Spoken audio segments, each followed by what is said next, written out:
Far from the front lines of the Israel-Gaza war that's raged on for the last 8 months, Americans are grappling with the new and old divisions the conflict has created here in the U.S.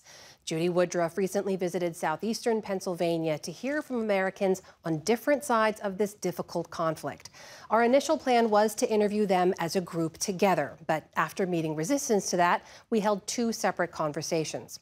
This story is part of Judy's ongoing series, America at a Crossroads, and was produced with help from our friends at PBS 39 WLVT-TV. For the 8 people we brought together, one group more supportive of the Israelis, the other the Palestinians, the pain brought on by the attacks of October 7th and Israel's war on Hamas was palpable. There's a life before October 7th and there's a life after. Ruthie Lynn, a mother of 8 and an Orthodox Jew, said her life would never be the same. Everything from how I parent my children, how I send them to school, how I conduct myself publicly, where I go, who I speak to, what I look at on social media, everything has changed. Aliyah Furman Stanger, a mom to 2 young children, agreed. There's a delineation now in my life of before October 7th and after. My husband came and he woke me up and he said, "There's an invasion in Israel and it's really bad." And the first thing we did, we both have so much family in Israel, that we just started calling them and WhatsApping them to see if they're okay. And they were hysterical, they were scared. There was so much confusion around what was happening. I mean, Israel's a small country, so everybody knew somebody, not 6 degrees of connection, 1 degree of connection. Dan Siegel is an attorney from the Philadelphia area. It's awful. It should be condemned. Israel has not a right of defense. It has an obligation to defend itself. And what happened had to be condemned at the very same time that one had to look sort of beyond the horizon, or to see a horizon of somehow, how do we make sure that this never, ever happens again? But there is not unanimity among American Jews. For weeks, I was waking up to images sent through WhatsApp of just body parts of children that I'll never unsee. And yeah, I don't sleep well. I haven't slept well in a long time. Allison Mickle is Jewish, has worked extensively in the Middle East, but has been publicly critical of the Israeli government. I think people act like it's impossible, but it actually is very possible and very easy to hold both mourning and sadness and worry for people who were attacked unsuspectingly, but also to know that the other shoe is going to drop and to just know it's going to be so bad and so bloody. We've seen unfold an ongoing Israeli response toward Gaza. How has this affected you? It's changed my whole life. Raya Abdelal, a Palestinian Muslim American, is deeply sympathetic with Gazans. It made me see the world very differently. You know, when people are watching buildings being bombed by another country and we're watching parents holding their dead children, and the international response is, they deserve this, that blew my mind. That is what we're allowing to happen, because we are all complicit in this. I felt responsible as well. I'm an American citizen. I pay tax money. That tax money is going towards killing Palestinians, and I'm Palestinian. Pakistani Muslim American Rifat Shugtai has previously worked on building interfaith connections in times of attacks on Muslims, but told me in this instance, Israeli policies were at fault. And when I went over there, everything that we had heard about the disparities between both the nations, Israel and Palestine, it became very obvious. I mean, there's no comparison, because Palestinians have lived in camps for years and years. how much progress can that entail? Sam Katab, a Christian Palestinian who came to the U.S. in 1970, was clear to condemn the October 7th attacks. We had to call it what it is. And I saw a lot of Palestinians refusing to do that. That was, to them, it was a glimmer of hope. For me, it was just a wrong thing to do. So I think we had to immediately take that step. Some of us did that. But Katab also stresses Israel bears its share of responsibility. I do not condone October 7th. But when you bring a people and take every bit of hope away from them and destroy it, and get on TV and say, once in a while we have to go and mow the field, which Netanyahu says, basically killing Palestinians. At the same time, many Jewish Americans say they are still trying to process the far-reaching impact of this war here in the U.S. and in the Middle East. To be perfectly honest, feel extremely scared for the future of the Jewish people, scared for the Jewish people in America, scared for my own family. This is still happening. The bodies are still warm.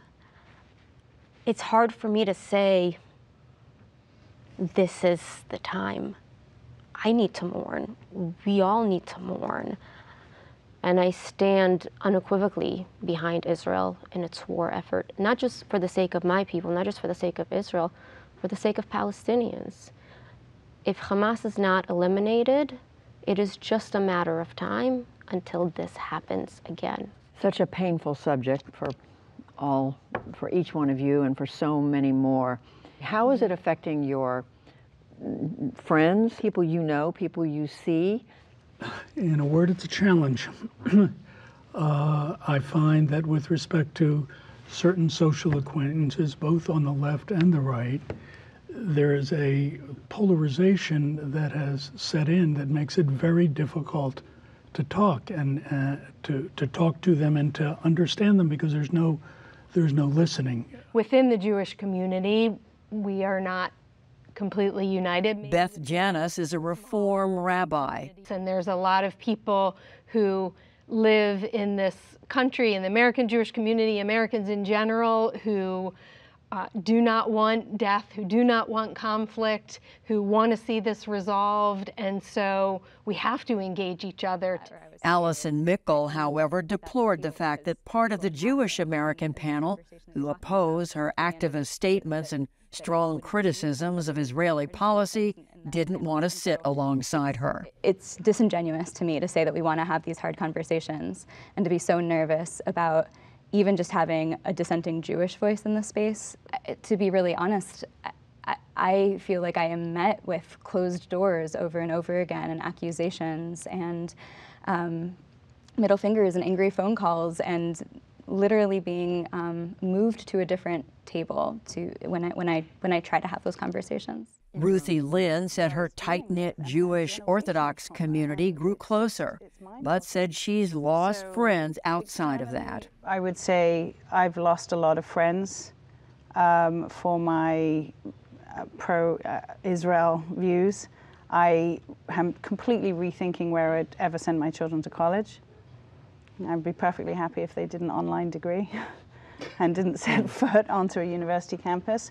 Palestinian Muslim American Raya Abdalal says while she has made new friends, she too was let down by her old ones. I lost a lot of people, a lot of friends from college that I thought would reach out and ask, you know, what's happening?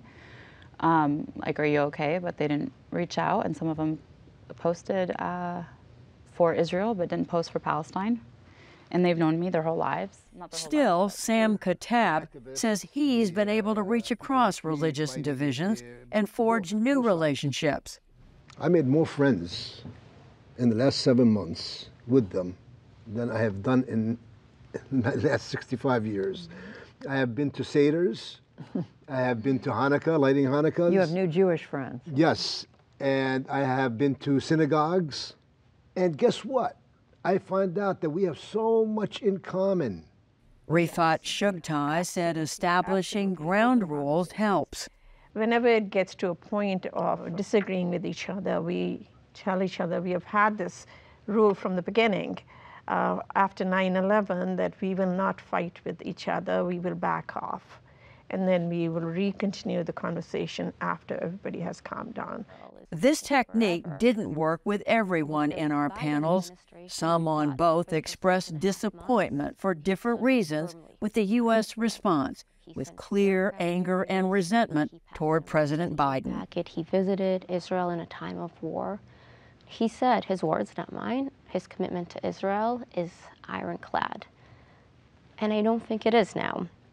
He seems to be giving in to a small but loud minority, and he seems to be putting politics before morality. He has put pressure on Israel, immense pressure, and that has slowed the war effort, and that has cost both Israeli and Palestinian lives. Like, what of a failure of an administration? I door knocked for Biden when he was running against Trump. And I feel all these communities have been thrown under the bus. To watch millions of people being starved and say nothing, and to continuously say, I have a red line, and stand back while Israel commits a genocide and do nothing. I mean, what is the message here? There are a few sympathetic to Biden. I'm very supportive of what President Biden has done. I think he cares for Israel to his core. I think he deeply respects Israel. I think the pressure that he is putting on Israel is designed for the benefit of Israel and the Palestinians. And I think it is only through pressure from the United States on both sides that we're going to come to a resolution. But the idea of reconciliation is still hard for some. I'm not minimizing the importance of long-term discussion and bridging gaps, and patience, tolerance. But there is another part of me in which just says, okay, this is great, but here we go again. This isn't our first rodeo as the Jewish people. We have hostages, we have 19-year-old, 20-year-old soldiers being killed, we have generational trauma. Even so, there were glimmers of guarded hope. I believe in the two-state solution. I believe very strongly this has been the United States policy, but the solution has to be equitable and amicable, and also agreed upon by both the parties, which has never happened before. You know, peace can never be sustained if it is not equitable. Our hearts are big enough to have compassion for our own people and for Palestinian people, innocent Palestinian, those who are innocent Palestinian people. And it's not that our hearts that can be big enough, but they must be big enough. My Jewish values tell me that everyone, every human being on this planet is created in the image of God.